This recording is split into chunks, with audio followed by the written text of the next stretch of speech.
ママチャリのサドルのビニールを200円で修理したいと思います。もともとついていたビニールは経年劣化が進んでもう硬くなってね割れてしまって再利用ができないので、外して捨てます。もともとのビニールは強力なタッカーですね、ホチキスみたいなのが打ち込んで、ありますので、それをペンチなどで、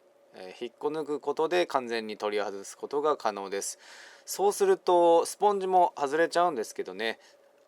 市販の安いサドルカバーですとスポンジの固定がちょっと気になるので、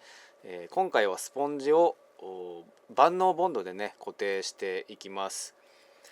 今回 G クリアっていうやつ使ってますけれども、100円均一のやつでも何でも大丈夫です。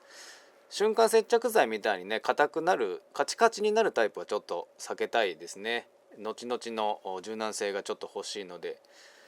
で見ての通り、外周だけボンドはねしっかり塗って、真ん中の方はジグザグに塗るだけで大丈夫です。で、スポンジを装着して、10分ぐらいは乾かしましょう。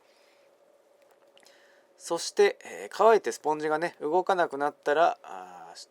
同じく100円均一で買ってきたサドルカバーをはめますと、これで完了ですね。もともとのビニールなくってもサドルカバーだけでもね十分使えますのでね、皆さんも試してみてください。